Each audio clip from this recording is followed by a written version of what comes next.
Too much of fear in our life that we cannot move forward.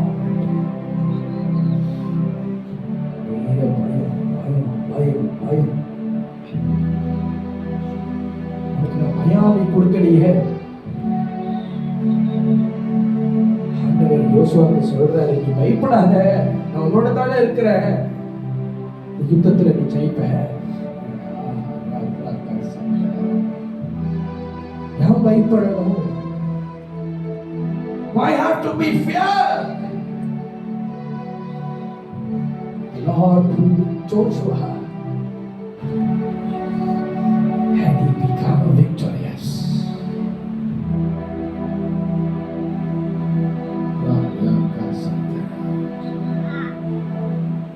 பயப்படுவதே வச்சனமே, உள்ளம் கலங்கியிருக்கிறதா அவருடைய தேற்றுவார். மரணம் இருள் பள்ளத்தாக்கிலே நடந்தால் பொல்லாப்புக்கு பயப்படேன்.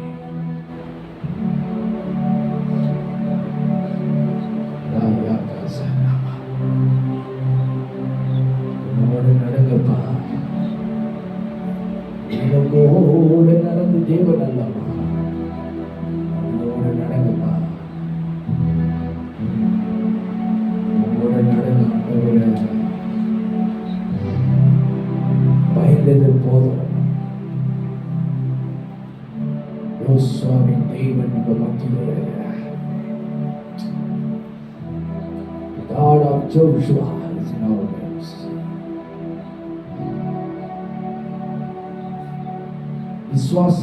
விசுவாசத்தோடு நம்ம பெற்றுக்கொள்ளலாம். Don't doubt God. அவர் சொன்னார், அவர் செய்வார். வாக்குத்தத்தம் பண்ணவர் செய்து முடிப்பார். நம்மளுடைய ஓட்டம் ஜெயமாய் மாறும்.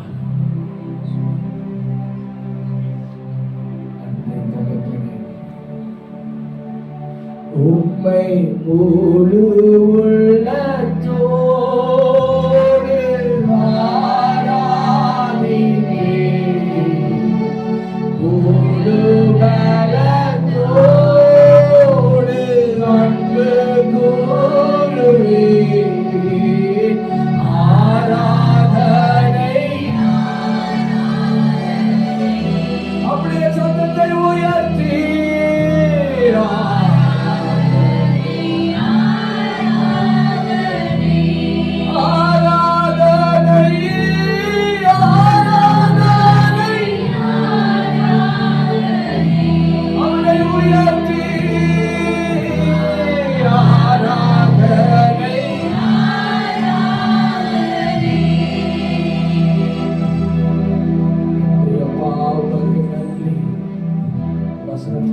கடந்து போக போறோம். ராஜா, எங்களோட பேசும் நாங்கள் கேட்கிறோம். நாவுக்கு கடிவாளத்தை போடுவீராக.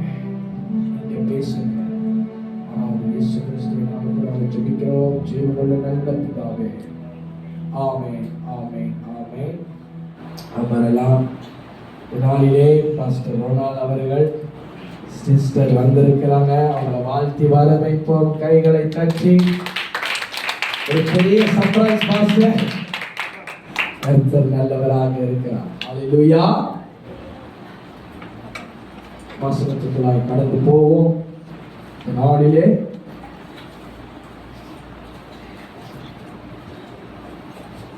யோனா எழுதின தீர்க்கதரிசன புஸ்தகம் அதிகாரம் 1 வாசிப்போம். யோனா 1:1-2. அமித்தாயின் குமாரனாகிய யோனாவுக்கு கர்த்தருடைய வார்த்தை உண்டாகி அவர் நீ எழுந்து மகா நகரமாகிய நினிவேக்கு போய் அதற்கு விரோதமாக பிரசங்கி. அவர்களுடைய அக்கிரமம் என் சமூகத்தில் வந்தது. யாருடைய சமூகத்தில் வந்தது? கர்த்தருடைய சமூகத்திலே வந்தது, என் சமூகத்தில் வந்து எட்டினது என்றார். ஆஹா. அப்பொழுது யோனா கர்த்தருடைய சமூகத்தில் நின்று விலகி தர்ஷீசுக்கு ஓடி போகும்படி எழுந்து, ஆஹா, யோப்பாவுக்கு போய், ஆஹா, தர்ஷீசுக்கு போகிற ஒரு கப்பலை கண்டு, ஆஹா, கூலி கொடுத்து தான் கர்த்தருடைய சமூகத்தில் நின்று விலகும்படி, ஆஹா, அவர்களோடு தர்ஷீசுக்கு போக கப்பல் ஏறினான். ஹalleluya. ஹalleluya. இரண்டாவது வசனத்தை மட்டும் வாசிப்போம். எல்லோரும் வாசிப்போம். யோனா 1:2. அமித்தாயின் குமாரனாகிய யோனாவுக்கு, எல்லோரும் படியுங்கள். அமித்தாயின் குமாரனாகிய யோனாவுக்கு கர்த்தருடைய வார்த்தை உண்டாகி அவர் நீ எழுந்து மகா நகரமாகிய நினிவேக்கு போய் அதற்கு விரோதமாக பிரசங்கி, அவர்களுடைய அக்கிரமம் என் சமூகத்தில் வந்து எட்டினது என்றார். ஹalleluya. ஆமென். இன்னும் கொஞ்சம் ஆழமாய் போகிறதுக்கு முன்பாக இந்த நினிவே எப்படி என்றதை கொஞ்சம் படிக்கலாம். The characteristics of Nineveh. யோனா 1:2. அமித்தாயின் குமாரனாகிய யோனாவுக்கு கர்த்தருடைய வார்த்தை உண்டாகி அவர் நீ எழுந்து மகா நகரமாகிய நினிவேக்கு போய் அதற்கு விரோதமாக பிரசங்கி, அவர்களுடைய அக்கிரமம். ஒன்று, நினிவே எப்படி உள்ளதா? அக்கிரமம் உள்ளதா? இரண்டாவது, நினிவே எப்படிப்பட்டதாம் என்று பார்ப்போம். நாகூம் எழுதின தீர்க்கதரிசி 3வது அதிகாரம் 1வது வசனம். இந்த நினிவே எப்படிப்பட்ட நகரம் என்று பார்க்கலாம். நாகூம் 3:1. இரத்த பலிகள் நகரத்திற்கு ஐயோ. எப்படி நினிவே ஒரு இரத்த பலியின் நகரம். ஆஹா. இரத்த பலிகளின் நகரத்திற்கு ஐயோ. அது வஞ்சகத்தினாலும், மூணாவது என்னது? வஞ்சகத்தினாலும், கொடுமையினாலும், நாலாவது என்னது? கொடுமையினாலும் நிறைந்திருக்கிறது. கொள்ளை ஓயாமல் நடக்கிறது. மூன்றாவது, நினிவே எப்படி இருக்கின்றது பார்ப்போம்.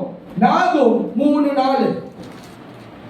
தன் வேசித்தனங்களினால், நாகூம் நினிவே எப்படி உள்ளதா? தான் வேசித்தனம் உள்ளதா? ஆஹா. ஜாதிகளையும் தன் சூனியங்களினால் வம்சங்களையும் விற்கிற, ஆஹா, வம்சத்தை விற்கிற மகா சூனியக்காரியும் ரூபவதியுமாய் இருக்கிற, ஆஹா, வேசியினுடைய திரளான வேசித்தனங்களின் நிமித்தம் நினிவே எப்படி உள்ளதா? வேசித்தனம் உள்ளதா? சரி, இன்னும் பார்ப்போம் நினிவே எப்படி உள்ளது என்று. சகரியா 10:11.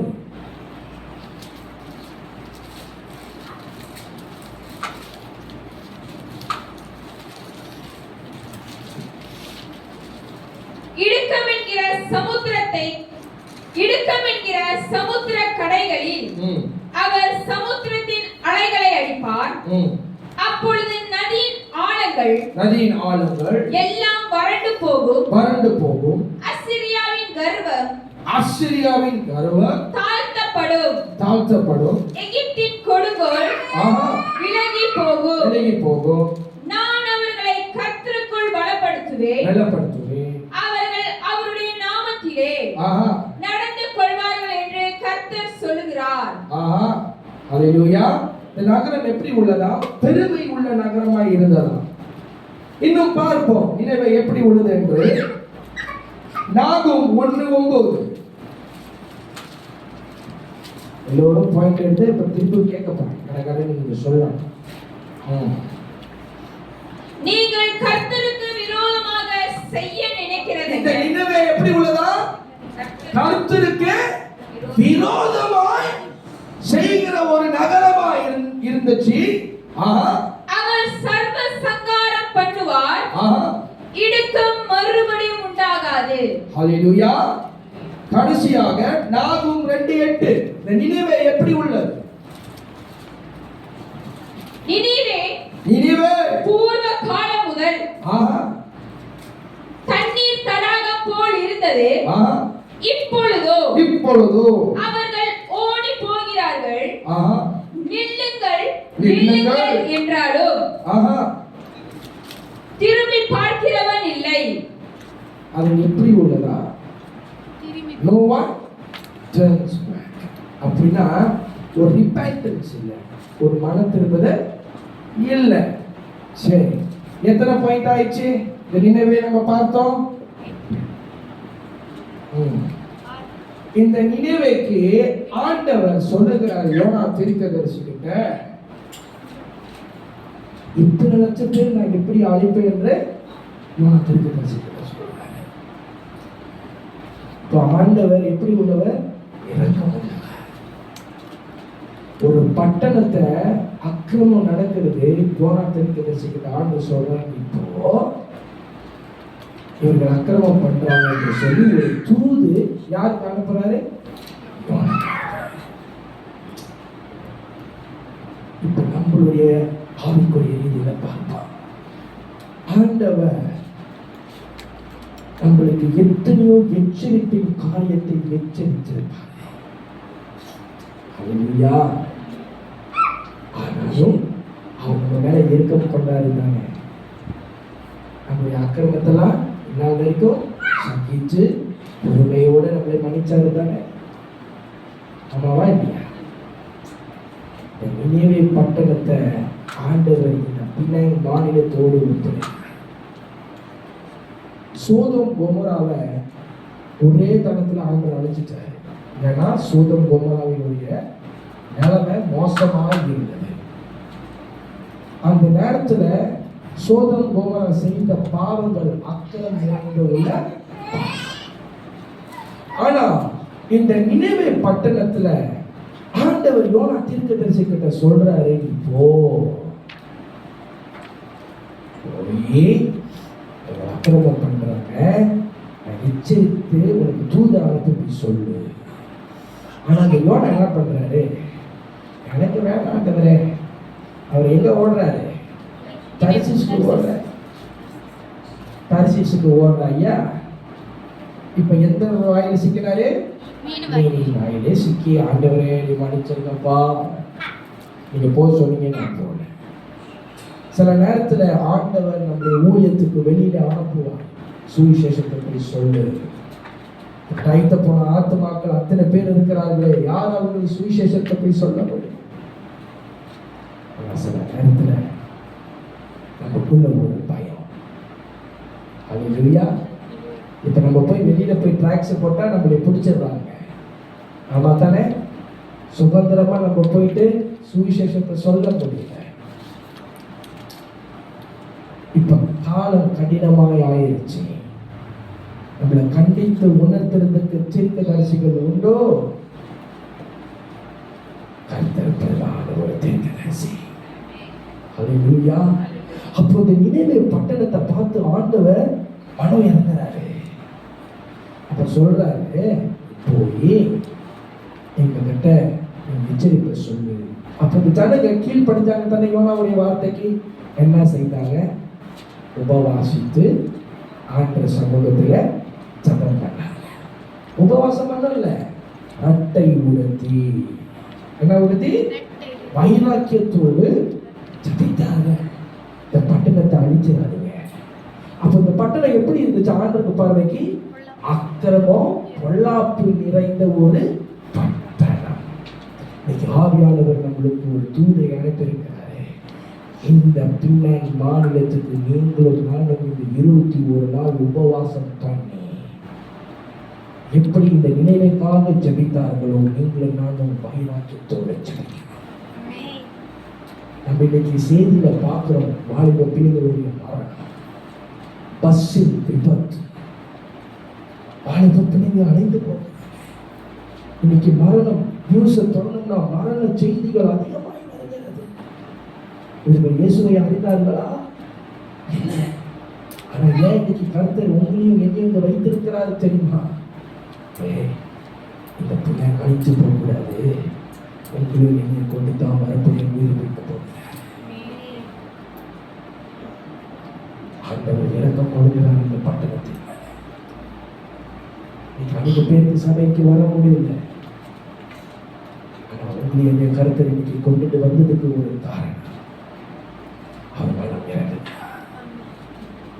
தானியேல் 3 வாரம் ஆண்டவர் சமூகத்திலே மௌனமாக இருந்து உபவாசித்தார். இந்த உபவாசம் நம்மளுக்கு ஒரு ஜெயமாய் மாறும், திருச்சபைக்கு மாறும், நம்மளுடைய குடும்பத்துக்கு மாறும். அநேக ரட்சிக்கப்படாதவர்களுக்கு ரட்சிப்பு இந்த ஜெபம் மூலமாய் கர்த்தர் அனுப்புவார். நம்ம விசுவாசிக்கணும். அவ்வளவுதான். நம்ம விசுவாசித்தா கர்த்தர் செய்வார். ஹல்லேலூயா. எவ்வளோ துன்மார்க்கம் நடந்து கொண்டிருக்கிறது, எவ்வளோ அநியாயங்கள் நடந்து கொண்டிருக்கிறது, எவ்வளோ பேசித்தனங்கள் நடந்து கொண்டிருக்கிறது. பைபிள்ல எத்தனையோ பொல்லாப்பின் நகரத்தை ஆண்டவர் அழைத்தார். சோதம் கோமராதுல ஒன்று, பாபிலோன் ஐயோ என்றது. இப்போ நினைவு, ஒருவேளை ஆண்டவர் கொடுத்த டாஸ்க் நம்ம செய்யாம இருந்தோம்னா இந்த மாசத்துல நம்ம எல்லோரும் ஒரு தீர்மானம் எடுப்போம், I will obey and I will execute your task. ஏன்னா நமக்குள்ள ஒரு பயம் வருது தானே, இந்த ஆண்டவரை பத்தி சொன்னா ஏத்துக்குவாங்களா, இல்லை இயேசுவை சொன்னா நம்மளை மறந்துக்கிறாங்க. இப்ப நம்ம எல்லாம் ஒயிட் அண்ட் ஒயிட்டா போட்டிருக்கோம். இந்த ஒயிட் அண்ட் ஒயிட்டா போனோம்னா நம்ம என்ன செய்வாங்க, என்னமோ வெளியில ஓடிக்கிட்டு இருக்குது விமர்சனம் சொல்லிட்டு இருக்கிறான். சரி, தான் நம்ம தேவ ஞானத்தை பெற்று சுவிசேஷத்தை சொல்லி இன்னைக்கு காலம் சமீபமாக இருக்கிறது. இன்னைக்கு 3ஆம் போர் உலக யுத்தம் ஆரம்பிக்கும், எனி டைம் ஆரம்பிக்கும். இன்னைக்கு பொருளாதாரத்தில் ஒரு நெருக்கடி வருகிறது. ரஷ்யாவில் எஸ்எஸ்டி இன்க்ரீஸ் பண்றாங்க, இட்ஸ் ஆல்ரெடி 8%. எவ்வளோ ஒரு நெருக்கடி. இன்னைக்கு எக்கானமி நம்மளுக்கு எடுக்கிற சம்பளம் நம்மளுக்கு பத்தாம போகுது, கலவாசி. அப்ப அவருடைய சமூகம் எவ்வளவு முக்கியம் என்று பாருங்க. இன்னைக்கு சபையில ஜனங்களுடைய எண்ணிக்கை குறைஞ்சிக்கிட்டு வருகிறது. கர்த்தரை விட்டு பின்மாறி தூரமாய் போகிறார்கள். இன்னைக்கு ரட்சிப்பு ஆண்டு நம்மளுக்கு இலவசமாய் கொடுத்த ரட்சிப்பு வேண்டாம், நான் உலகத்துக்கு போறேன், அது எனக்கு இன்பம் கொடுக்குது. அது உலகம்னா என்ன? இந்த நினைவே, அக்கிரம் நிறைந்த ஒரு நினைவு, பாவத்துல நிரம்பின ஒரு நினைவு, இந்த பிணைப்பாடு. எத்தனை தற்கொலைகள் பண்ணுகிறார் இந்த பிரிட்ஜில் இருந்து குதிச்சு குதிச்சு, எத்தனை மரணம் யோசித்துப்பா. இன்னைக்கு பாதாள வாசல் அவங்களுக்கு நேரடியாய் திறந்திருக்கிறது. இந்த ஆத்துமாக்கு யாரு உத்தரவாதம்? ஒவ்வொரு செய்திகள் படிக்கும் பொழுது கண்ணீரோடு உடைக்கிறேன், கண்ணீரால் நிரம்புகிறேன். இந்த பட்டணத்துக்குள்ள ஒரு வெளிச்சம் வரணும், அதுதான் என்னுடைய பாரம். இந்த பட்டணத்துடைய வெளிச்சம் உங்களுக்கும் எனக்கும் இருக்கணும். திருச்சபை உங்களுக்கு எனக்கும் இருந்தே ஆகணும்.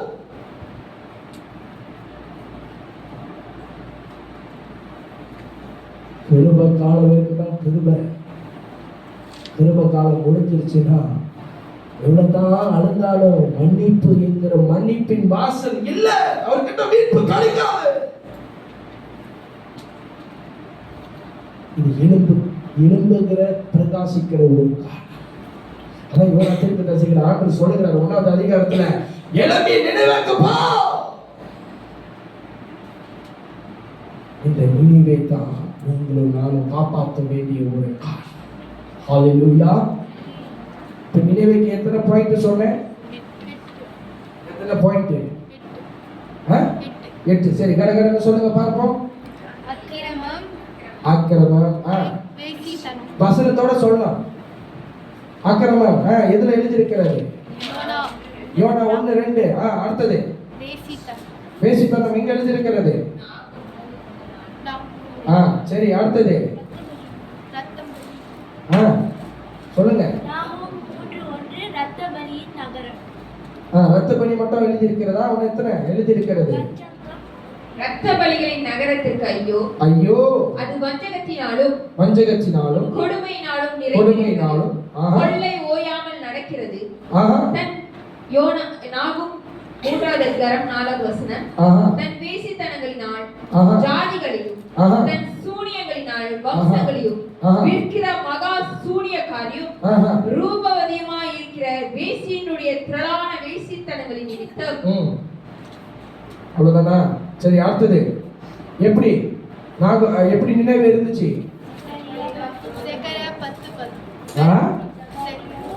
என்ன வசனம்? ஆதார வசனம் என்ன எழுதியிருக்கிறது? இடுக்கமென்கிற சமுத்திர கடையில் அவர் சமுத்திரத்தின் அலைகளை அடிப்பார். அப்பொழுது நதியின் ஆழங்கள் எல்லாம் வறண்டு போகும். அசிரியாவின் கர்வம் தாழ்த்தப்படும். எகிப்தின் கொடுங்கோல் விலகி போகும். ஹalleluya. அது இங்கிலீஷ்ல படிங்களேன்.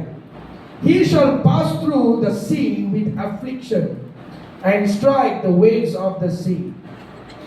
All the depths of the river shall dry up. Then the pride of Assyria.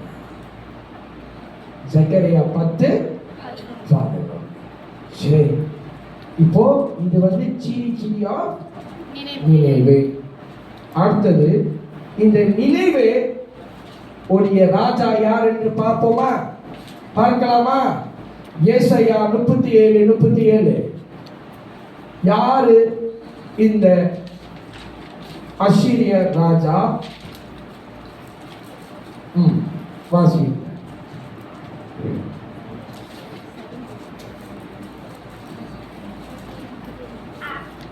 அவருடைய பெயர் என்ன? அப்பொழுது அசீரிய ராஜாவாகிய சனகெரிப் பிரயாணப்பட்டு திரும்ப போய் நினிவேல இருந்து விட்டான். அவர் எங்க போயிட்டாரு? நினிவேக்கு அவர் போயிட்டாரு. இந்த செனாசெரிப் ராஜா ஒரு என்ன சொல்றாங்க, ஒரு டிசீவ் பண்ணாரு. யாரை டிசீவ் பண்ணாரு இந்த செனாசெரிப் ராஜா? சொல்லுங்க பார்ப்போம். அவருக்கு ஏன் இந்த ஒரு நிலைமை? திருப்பி நினைவேக்கு போகணும். செனாசெரிப் ராஜா இப்ப எங்க தங்கிட்டாரு? நினைவேல தங்கிட்டாரு. அதுக்கு முன்ன செனாசெரிப் ராஜாவுக்கு ஒரு சம்பவம் நடந்தது. என்ன சம்பவம்?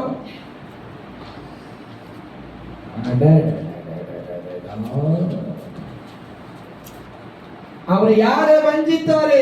செனாசெரிப் ராஜா. அவர் எந்த ராஜா? அசீரியன் ராஜா. அவர் எங்க போய் தங்கி விட்டாரு? நினைவேல தங்கி விட்டாரு. இப்ப நினைவேக்கு தங்கி விட்டதுக்கு முன்பாக ஒரு சம்பவம் நடந்திருக்கிறது. இந்த செனாசெரிப் ராஜாவை ஒருத்த வஞ்சித்தான். எந்த ராஜா?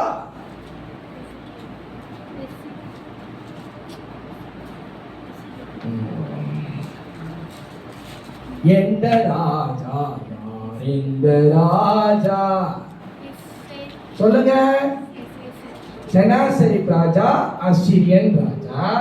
அவர் நினைவேலே தங்கிட்டாரு. ஆனா நினைவேக்கு தங்கதுக்கு முன்பாக அவர் ஒரு ராஜாவை வஞ்சித்தாரு. எந்த ராஜா? சத்தமா சொல்லுங்க. எசேக்கியா ராஜாவை வஞ்சித்தாரு. யாரு வஞ்சித்தாரு? செனாசெரிப் ராஜா எசேக்கியாவை வஞ்சித்தாரு. இப்ப எசேக்கியாக்கு இந்த வஞ்சகம் வருது தெரிஞ்சு ஒரு தீர்க்கதரிசி வருகிறார். எந்த தீர்க்கதரிசி? ஏசாயா தீர்க்கதரிசி. அந்த அம்மாக்கு கை தட்டுங்க. கட்ட பதில் சொல்றாங்க. 2 ராஜாக்கள் 19:21. ரைட். அப்போ ஏசாயா தீர்க்கதரிசி எங்க போறாரு? எசேக்கியா ராஜா கிட்ட போறாரு. இப்போ எசேக்கியா ராஜா அவர் என்ன பண்றாரு? நீ என்னை வஞ்சித்திட்டியா, இவ்வளவு பேசிட்டியா, இவ்வளவு செஞ்சிட்டியா? அவன் அப்படியே அவனை சட்டெல்லாம் கிழிச்சு அவன் வஸ்திரத்தை கிழிக்கிறான். இதங்க ராஜா. ஆனா செனாசரிப் ராஜா அவன் எப்படி நிறைந்தவனா? ஒரு வஞ்சகம் நிறைந்தவன். He's a man who deceives. இப்போ இந்த அசீரிய ராஜா யாரு? செனாசரிப் ராஜா நினேவேல போய் இந்த ஏசாயா 37:37க்கும் 2 ராஜாக்கள் 19:36க்கும் லிங்க் இருக்கு. அது நீங்க போய் வாசித்து பார்த்தீங்கன்னா அதை நீங்க சிமிலாரிட்டியா வைக்கலாம். 2 ராஜாக்கள் 19:36 வாசிங்களேன். ஏசாயா 30:37 நம்ம வாசிச்சோம் அல்லவா? ரெண்டுமே ஒண்ணுதான். 2 ராஜாக்கள் 19:36. அப்பொழுது அசீரியா ராஜாவாகிய சனகெரிப் பிரயாணப்பட்டு திரும்பி போய் நினிவேயிலே இருந்து விட்டான். ஏசாயா 37:37 2 ராஜாக்கள் 19:36 சிமிலரா இருக்குதா?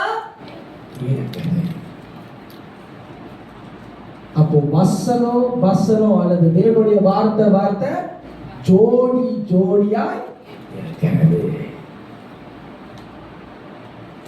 இப்போ உங்களோட கேள்வி கேட்டாங்க, யாரு அசீரிய ராஜாவோட பேர் தான் யாரு?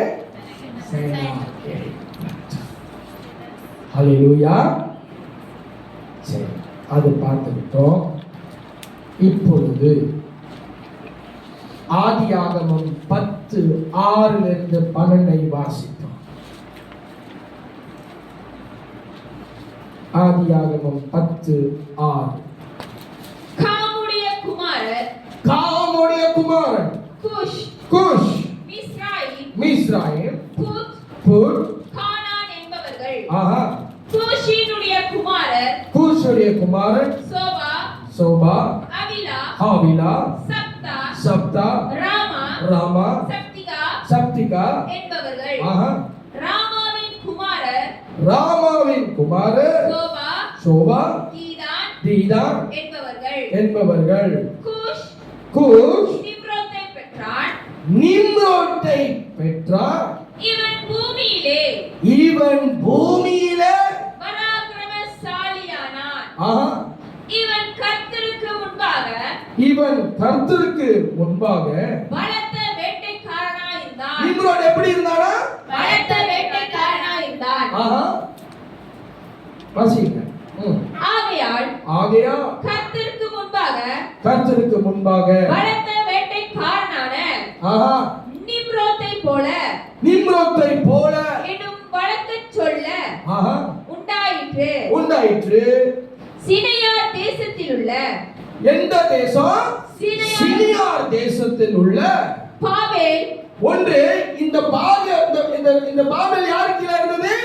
நிம்ரோத் கீழே இருந்தது. நிம்ரோத்துக்கு எத்தனை நகரம் கொடுக்கப்பட்டிருக்கிறது? பாபேல், ஈரோக், அக்காத், கல்னே எனும் இடங்கள் அவன் ஆண்ட ராஜ்யத்திற்கு ஆஸ்தினாங்கள். அந்த தேசத்திலிருந்து அசூர் புறப்பட்டு போய் நினிவேயும். அவர் இப்ப என்ன செய்தாரு? நினிவேயும் ரெகோபோத் பட்டணத்தையும் காலாகையும் நினிவேக்கும் காலாக்குக்கும் நடுவாக ரேசோனையும் கட்டினான். நிம்ரோத்துக்கு ஒரு லேண்ட் இருக்கு தெரியுமா? எங்க எழுதிருக்கிறது பாப்போம், சொல்லுங்க. நிம்ரோத்துக்கு ஒரு லேண்ட் இருக்கு. எங்க எழுதிருக்கு வசனம்? நிம்ரோத் எப்படி உள்ளவரா? He is a mighty hunter. சரி, அவருக்கு கீழே எத்தனை நகரம் இருந்துச்சு? 4. பாபேல், ஏரோக், மக்காத், கால்னி. சரி, இந்த 4 நகரம் யார் கீழே இருந்துச்சு? நிம்ரோத் கீழே இருந்துச்சு. இப்போ நினிவே யார் கட்டுனா? பாயிண்ட்க்கு வந்தேங்க. சரி, படிங்க திருப்பியும்.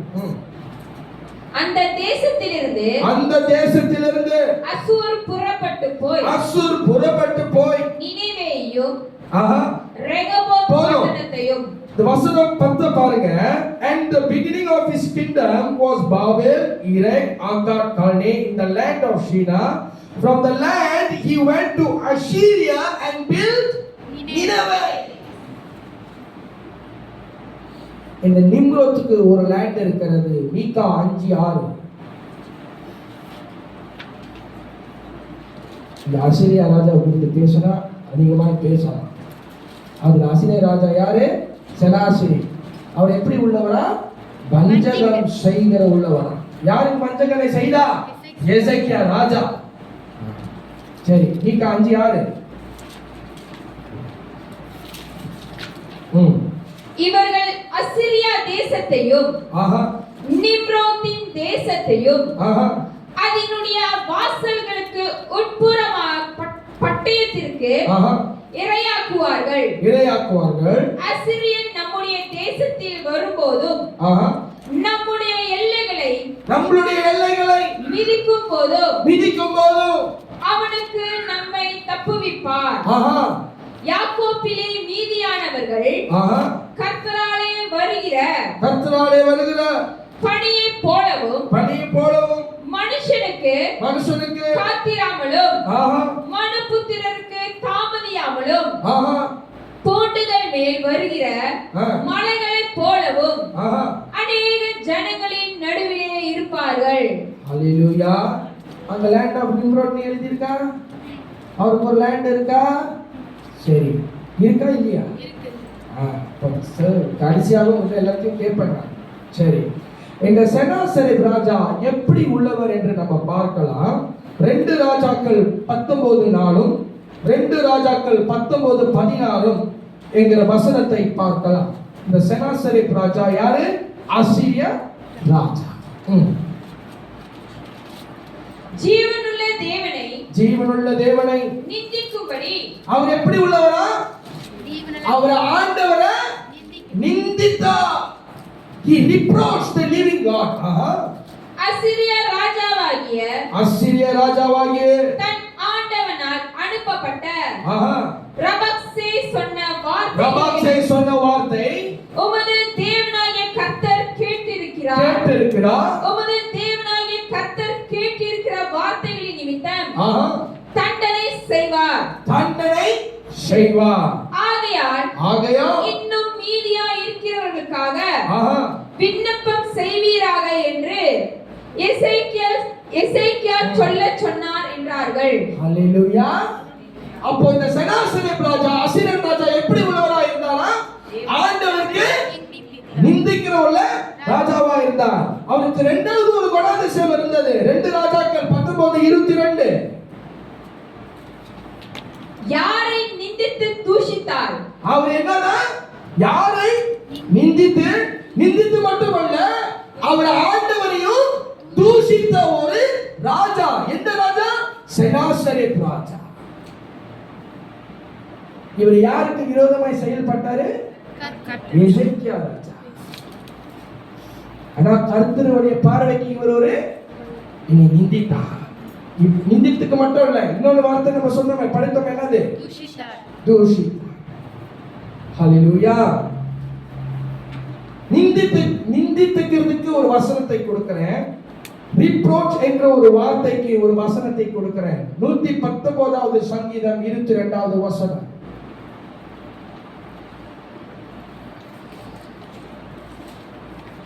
நிந்தித்ததுக்கும் தூஷித்துக்கிறதுக்கும் ஒரு வசனத்தை கொடுக்கிறேன்.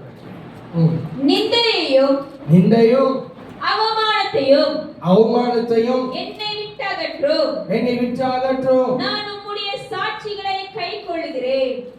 ஹல்லேலூயா. அப்போ இங்கிலீஷ்ல போட்டிருக்கிறது ரிப்ரோச் என்கிற ஒரு வார்த்தை டிஸ்அப்ரூவல் அல்லது டிசப்பாயின்ட்மென்ட். ரிப்ரோச்னா என்ன மீனிங் அர்த்தம்? Disapproval or disappointment. The Sennacherib ராஜா என்ன பண்ணாரு? He disappoint God. ஹல்லேலூயா. சரி, அடுத்தது நிந்தித்துக்கிறதுக்கு ஒரு வசனம் தரேன். லேவியராகமம் 24:16. The book of Leviticus 24:16.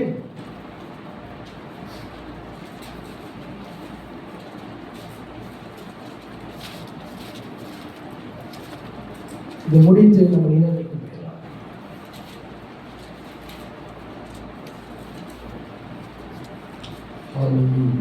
லேவியராகமம் 24:14. கர்த்தருடைய நாமத்தை நிந்திக்கிறவன் கொலை செய்யப்பட வேண்டும். கர்த்தருடைய நாமத்தை நிந்திக்கிறவன் அவன் கொலை செய்யப்பட வேண்டும். சபையார் எல்லாரும் அவனை கல்லெறிய வேண்டும். பரதேசியானாலும் சுததேசியானாலும் கர்த்தரின் நாமத்தை தூஷிக்கிறவன் கொலை செய்யப்பட வேண்டும். ஹalleluya. பிராக்கெட் எழுதிக்கீங்க, disrespect அல்லது sacred things.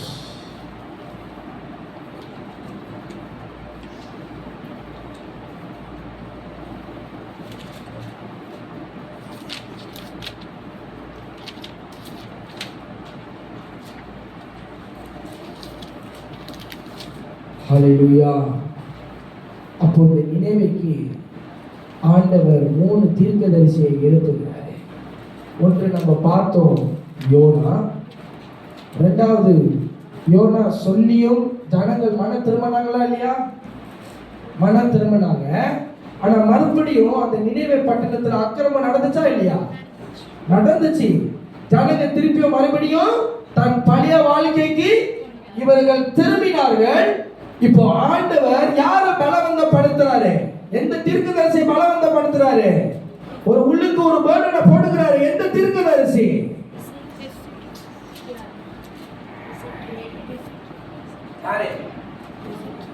அவங்க நேரம் நாகும் ஐயா படிச்சோம்ல. சரி, நாகம் 1:1 மேல படிங்க. ஆண்டவர் யாரை பலவந்தப்படுத்துறாரு? நினைவே பட்டணத்துக்கு திருப்பியும் தன் ஜனங்கள் திருப்பியும் தன் பழைய வாழ்க்கைக்கு போயிட்டாங்க, பழைய பாவத்துக்கு திரும்பிட்டாங்க. இப்ப ஆண்டவர் யாரை பலவந்தப்படுத்துறாரு? நாகும் என்கிற தீர்க்கதரிசி. நாகும் 1:1 மேல படிங்க. நினிவேயின் பாரம் எர்கோசனாகிய நாகுமின் தரிசன புஸ்தகம் கர்த்தர் எரிச்சலுள்ளவரும் நீதியை சரி கட்டுகிறவரும். அவர் எந்த பட்டணத்தை, அந்த நினைவே பட்டணத்தை என்ன பண்றாரு? திருப்பியும் நீதியை சரி கட்ட பண்ணுகிறார்.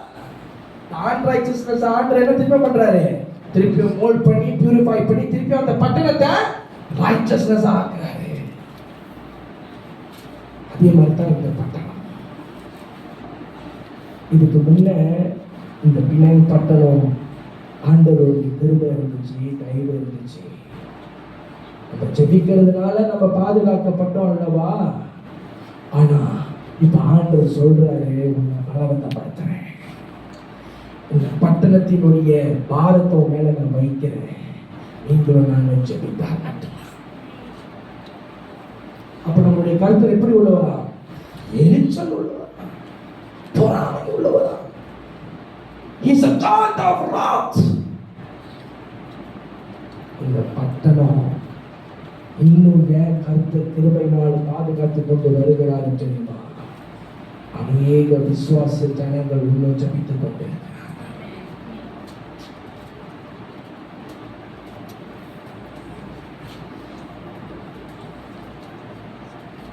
நான் சொல்றேன், இந்த காலத்துல இப்ப நம்ம ஜெபிக்காவிட்டால் இனி வரும் ஒரு காலம் இன்னும் கடினமாயிருக்கும். நினைவே ஒரு அக்கிரமம் நிறைந்த ஒரு சிட்டி. அது என்ன சிட்டி? சாதாரண சிட்டி அழைக்கல. நினைவே is a great city. It's not a small city. It's a great city. அப்போ இந்த நிமிரத்தை என்ன பண்ணியிருக்கிறாரு? போய் அழகாக கட்டியிருக்கிறாரு. அது ஆண்டவருக்கு பிரியமான உள்ள நகரமா? இல்லை, பாவம் நிறைந்த ஒரு நகரமாய் மாறிற்று. அவரு கீழே என்ன ஒரு நகரம் இருந்துச்சு? பாபேல் தானே. இப்போ அந்த பாபேலுடைய நகரத்தை என்ன பண்ணாரு? பெருமையினால கட்டினாரு. ஜனங்க எல்லாம் கூறி கண்ண பண்ணாங்க. பாபேல இந்த டவர் ஆஃப் பாபேல அப்படியே உச்சத்துக்கு, பரலோகத்தின் உச்சத்துக்கு பார்க்கிற அளவு தக்க கட்டி பெருமையினால கட்டுகிறார்கள். அப்போ ஆண்டவர் என்ன பண்ணாரு? பாஷைய மாற்றிட்டார். பாவத்திலிருந்து மாறிட்டார். நம்ம ரட்சித்துட்டோம். ஓ ஆண்டவர் சரி, இன்னைக்கு பாவம் செஞ்சா நாளைக்கு ஆண்டவர் மன்னிச்சிடுவாரு. ஒரு வாட்டி மன்னிப்பாரு, 2 வாட்டி மன்னிப்பாரு. அதே பாவத்தை 10 வாட்டி செஞ்ச ஆண்டவர் மன்னிப்பாரா? சொல்லுங்க. அதே பாவத்தை 10 வாட்டி செய்தா ஆண்டவர் மன்னிப்பாரா? ஏன் மன்னிக்க மாட்டாரு? எக்ஸ்பிளனேஷன் வேணும். இப்ப நம்ம எல்லாம் ரட்சிப்பு பெற்றுக்கொண்டோம். இப்ப உதாரணத்துக்கு ஒரு பாவத்தை சொல்லுங்க பார்ப்போம். சொல்லுங்க ஒரு பாவம். சரி, பொய் சொல்ற பாவம் வச்சுக்கோங்க. இப்ப இன்னைக்கு ஒரு வாட்டி பொய் சொல்லி ஆண்டவரே நீ மன்னிச்சிருங்கப்பா, ஆண்டவர் நம்மளை மன்னிச்சிருங்க. சரி, இப்ப நாளைக்கு அதே பொய் சொல்லிக்கிட்டு இருந்தா, மக்கள் அதே பொய் சொல்லிக்கிட்டு இருந்தா ஆண்டவர் மன்னிப்பாரா? சொல்லுங்க, மன்னிப்பாரா? அப்போ நம்ம ஆண்டவர் என்னது? சரி இன்னைக்கு மன்னிச்சிருவாரு, நாளைக்கு மன்னிச்சிருவாரு, ஓடி கம்பெனி எடுத்தா மன்னிச்சிருவாரா? இது சிந்தித்து பார்க்க வேண்டிய காரியம். இது சிந்தித்து பார்க்க வேண்டிய காரியம். அவருடைய பார்வைக்கு பாவம் அருவருப்பு உள்ளது. எல்லோருமே மன்னிச்சிருவாங்க. நம்ம மனம் திரும்பிட்டா இந்த பட்டணம் மனம் திரும்புறதுக்கு ஆண்டவரே இரக்கம் பாராட்டுவார். ஹல்லேலூயா. கடைசியாக முடிக்க போகிறேன்.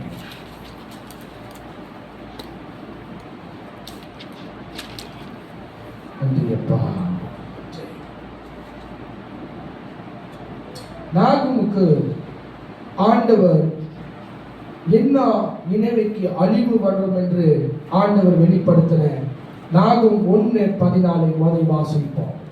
இந்த நினைவுக்கு ஆண்டவர் என்ன வெளிப்படுத்தினாரு? நாகும் தீர்க்கதரிசிக்கு எண்ணத்தை நான் கொண்டுட்டு வர போகிறேன் என்று சொல்றாரு என்று பார்ப்போம். நாகும் 1:14. உன்னை குறித்து கர்த்தர் கட்டளை கொடுத்திருக்கிறார். இனி உன் பேருக்கு வித்து விதைக்கப்படுவதில்லை. உன் பேருக்கு வித்து விதைக்கப்படுவதில்லை. உன் தேவர்களின் கோவிலில் இருக்கிற வெட்டப்பட்ட விக்கிரகத்தையும் வார்க்கப்பட்ட விக்கிரகத்தையும் நான் நிர்மூலமாக்குவேன். எது ஆண்டவர் நிர்மூலமாக்குவாரு? விக்கிரகத்தை ஆண்டவர் நிர்மூலமாக்குவார். நீ கனவீனனானபடியால் அதை உனக்கு பிரேத குழியாக்குவேன். அது எப்படி ஆக்குவார் ஆண்டவரே? பிரேத குழியாய் ஆக்குவாரு. இதோ சமாதானத்தை கூறுகிற சுவிசேஷகனுடைய கால்கள் மலைகளின் மேல் வருகிறது. ஹல்லேலூயா. ஹல்லேலூயா. இரண்டாவது நாகும் 2:13. நிறைய ஆண்டவர் சொல்லியிருக்கிறார் நாகுமுக்கு. அதுல இருந்து நான் 3 பாயிண்ட் மட்டும் எடுக்கிறேன். இதோ நான் உனக்கு விரோதமாக வந்து ரதங்களை புகை எழும்ப எரித்து போடுவேன். பட்டயம் உன் பால சிங்கங்களை பட்சிக்கும். நீ இறைக்காக பிடிக்கும் வேட்டையை தேசத்தில் அற்று போக பண்ணுவேன். உன் ஸ்தானாதிபதிகளின் சத்தம் இனி கேட்கப்படுவதில்லை என்று சேனைகளின் கர்த்தர் சொல்லுகிறார். ஹல்லேலூயா. கடைசியாக நாகும் 3:5. இதோ நான் உனக்கு விரோதமாய்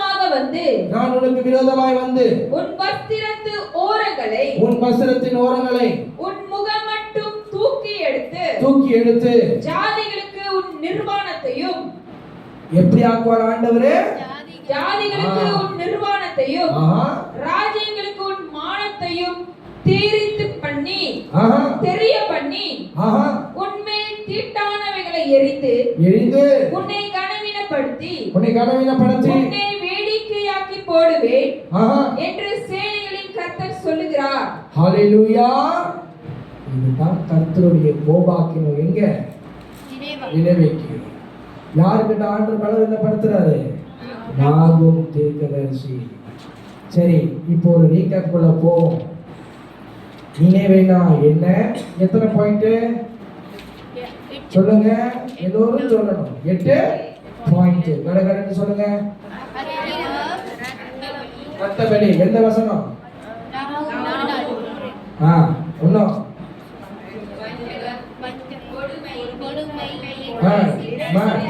வசனத்தை சொல்லி சொல்லணும். பாயிண்டோட வசனத்தை சொல்லி எல்லாரும் சொல்லணும். நினைவே எப்படி பட்டணம் உள்ளது? நாகும் 3வது அதிகாரம் 1வது வசனம். நீங்க ஒரு பாயிண்ட் எடுங்க, மத்தவங்க ஒரு பாயிண்ட் சொல்லணும். ரத்த பலிகளின் நகரத்திற்கு ஐயோ. ஐயோ. சரி, 3 பாயிண்ட். இரண்டாவது வஞ்சகம் என்ன வசனம்? நாகும் 3:4. சரி, அடுத்தது கொடுமை நகரம் எந்த வசனம்? பெருமை எங்க? 10:11. அடுத்தது இந்த பக்கத்து சொல்லுங்க. அந்த பக்கத்துல தான் பாயிண்ட் நிறைய வருது. இந்த பக்கத்து சொல்லுங்க பாயிண்ட் சொல்லுங்க. அங்க ஏதோ 3 பாயிண்ட் வந்துருச்சு. இப்போ இந்த பக்கத்துல இருந்து பாயிண்ட் வரணும். நினைவு எப்படி உள்ளது?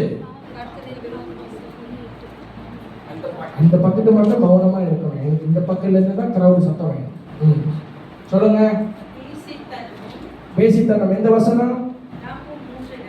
ரைட். சரி, அடுத்தவங்க சொல்லுங்க. எந்த வசனம்? சரி, இப்போ எத்தனை பாயிண்ட்? அவ்வளோ பாயிண்ட் படிச்சோமே. சொல்லுங்க, கடகடன்னு சொல்லுங்க.